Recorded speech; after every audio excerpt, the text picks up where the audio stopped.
Hello and welcome to the show. I am here on Forza Horizon 3 with the Ford Crown Victoria. Yes, it has finally come to the Forza series. I have to say I'm glad to see such an iconic car here now for us to mess around with, and I am going to be, well, taking it rallycrossing with as much power as we can possibly get into the vehicle. It does become the new cheapest car in any Forza game ever, I believe, at just 1,500 credits.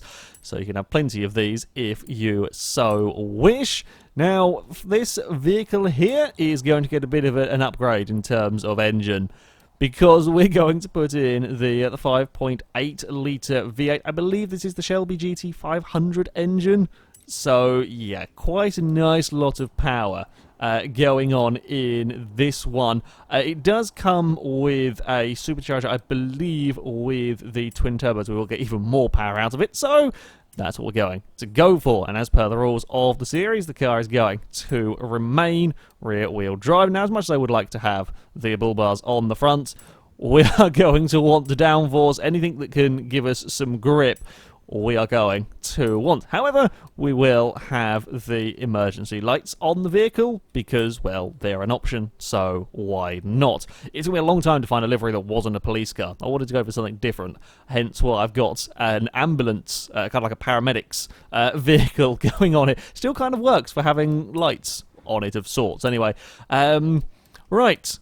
We are going to, of course, I was going to say we're going to go for race tyres. No, we're not. We're going for off-road tyres, of course, because we have got a dirt section on our Rallycross course. 275s on the front. Actually, pretty good-sized tyres. 275s all round on here. They're pretty good, pretty hefty front tyres on this, so we might not have too bad a return in with this vehicle.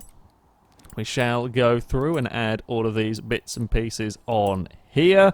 The PI, once we kind of get into S1 class, the PI doesn't really shoot up massively with a lot of these vehicles. I mean, we've got 712 horsepower, and we are still relatively low S1 class. Admittedly, we are going to be taking out a whole heap of weight from this, hopefully, to start off as a relatively heavy car. The roll cage is going to make it heavier, but hopefully this shall, not quite as much weight as I was sort of hoping. Yeah, it's quite a heavy vehicle, this one. I mean, £3,500. We are going to perhaps save a little bit of weight with some parts of the engine. However, it will be then added on when we get to the likes of the intercooler and so on. The exhaust will save a fair bit, but yeah, it's going to be made up elsewhere. We might make it to the top of S1 class, possibly. We're up to 943. We're going to have over 1,000 in this vehicle. There we go. 1,001 horsepower, 1,033, and there we go. 1,041 horsepower in the Ford Crown Vic. That is a lot of horsepower.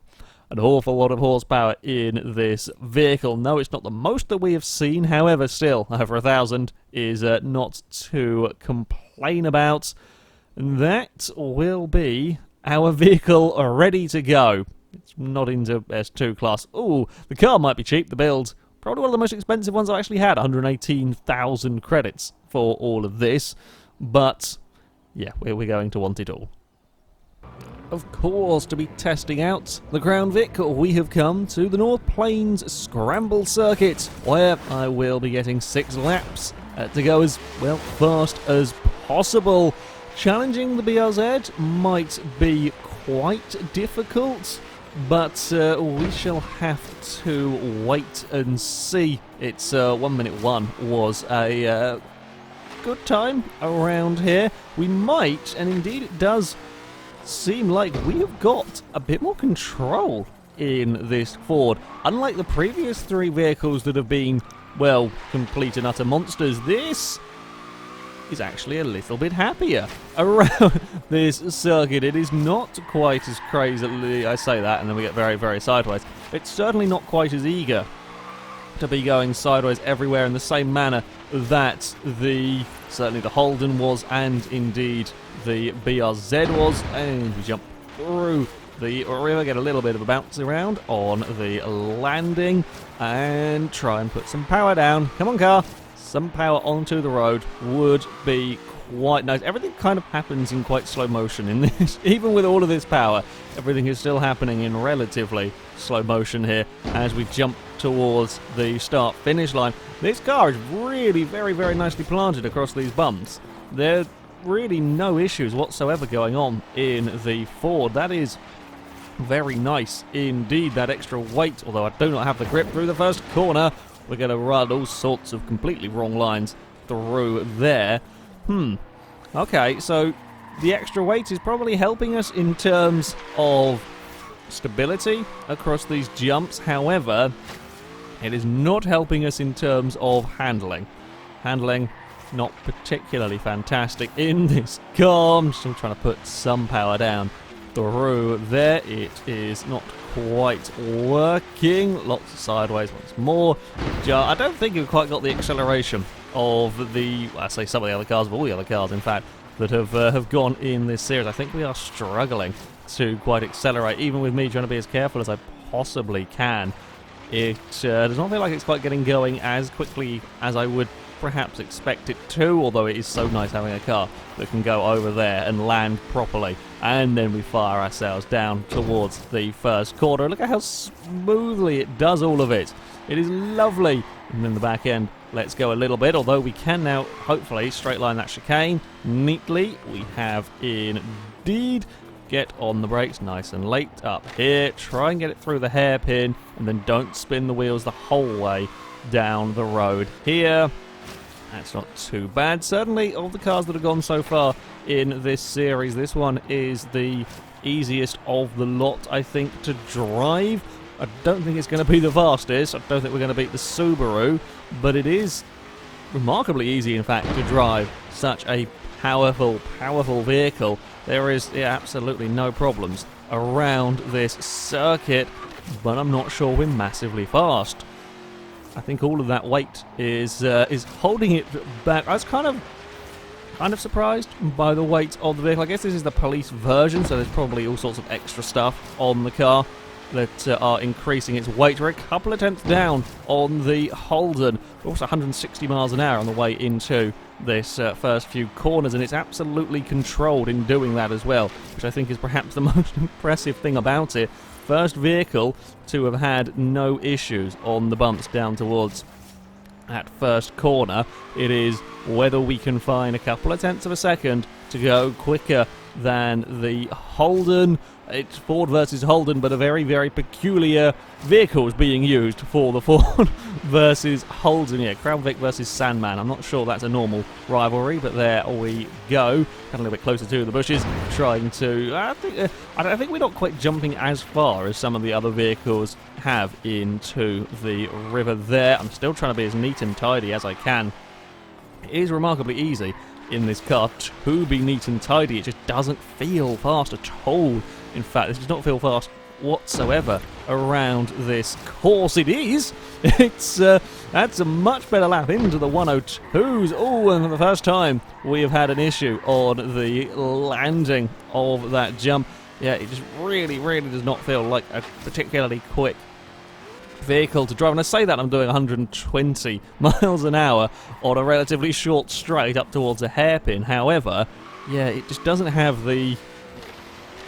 I don't know, the same agility as some of the other vehicles, and it feels a bit sluggish in acceleration. We are comparing it to ridiculous cars. It's going up against some incredibly high-powered, ridiculous machinery. However, while it doesn't quite have the same acceleration or same feel of acceleration, certainly, if you can drive it smoothly and not do stupid stuff with it, you can go pretty fast, although we have got about a second to make up if we want to be challenging that BRZ.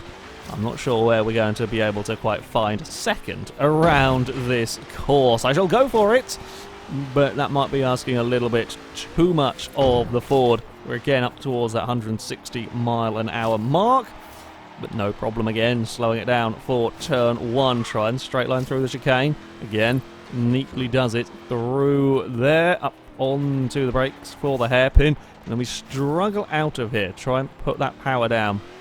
We can't. There we go, a little bit better. little bit better. I got to full throttle a little bit sooner.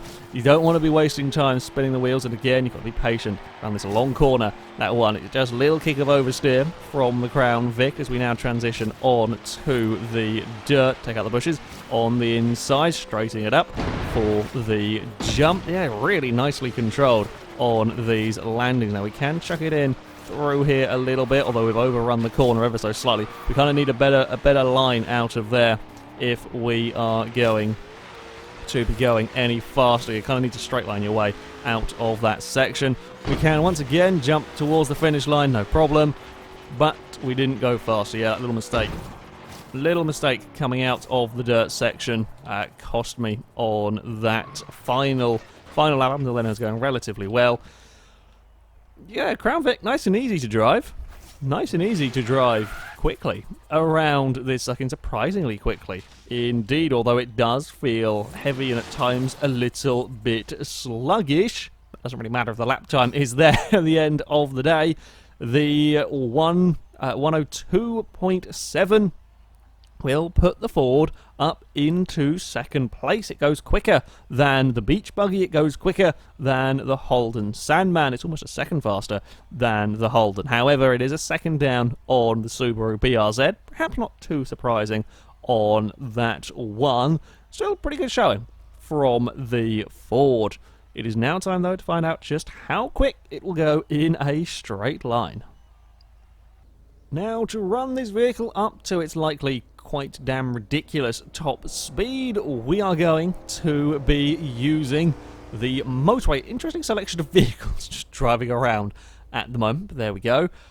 Now, we don't quite have the power of the Holden. We're not going to be quite expecting the 240, 250 miles an hour from the Ford. However, we are at 219 at the moment. We'll go dump off the aero that we can. Certainly, having over 1,000 horsepower is going to help us get up to 230, perhaps, from this 226, it reckons. Yeah, probably not going to be able to get any more than that out of the car. 228.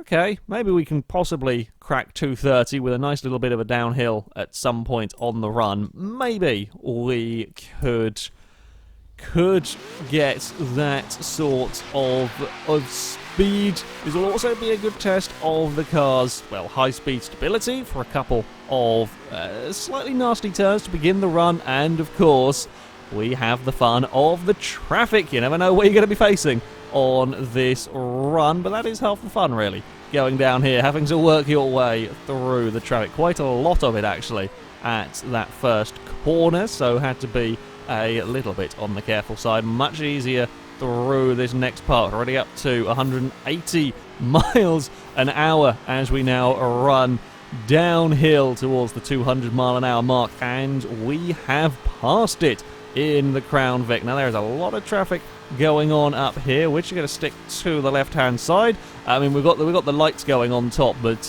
no one is really paying any attention whatsoever. Lots of brake lights going on up here. We're going to swap sides. I think we have to go to the middle. 217 miles an hour through the speed camera, through the middle of all of them. The Jeep tried to kill me.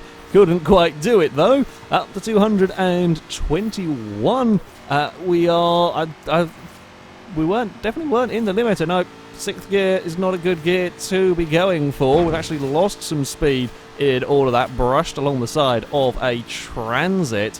Yeah, I don't think we're going. We might have overgeared it a little bit. I'm surprised, actually. Not normally. I've built many a car. Not normally a problem that we come up against. 223 miles an hour now. 224. Anything else from the Crown Vic? 225. 225, that's it. That's all we're going to get out of it. And now we're out of motorway. Uh-oh. Trees. Ow. Now we're dead. Oopsie. Well, I gave it a little bit further. Normally I'd be slowing down when we came off the motorway. I gave it a little bit further. I messed up with the gears slightly. 225. I believe I will have to go back and check, of course, as, well, you can concentrate a little bit more on this run. Unlike the speed runs down the Le Mans straight that they used to do on Forza 6, you've got to be concentrating on the road a lot more out here. You can't quite glance at the speedo as often as I would have been doing, so I will check just in case we didn't get a mile an hour faster than that. But yeah, it does look like 225 is going to be the speed for the Crown Vic. Not too surprised with that, and you know, I say it's not massively impressive. 225 in Crown Vic is pretty damn ludicrously fast. However, it is almost 25 miles an hour down on our leader here. The Subaru BRZ is still safe at the top of the table. The Holden, while it loses out to the Ford around the circuit, it is quicker in a straight line, although let's not forget the Holden did have 1,500 horsepower to the Crown Vic's measly 1,000 horsepower. The Ford, though, does beat the Myers Manx. Again, perhaps not too surprised by that one either. Nice and controlled, though. Good dodging through traffic. No real problems with any of that. So, there we go. That is going to be it for this video, guys. Thank you very much for watching, and until next time, goodbye.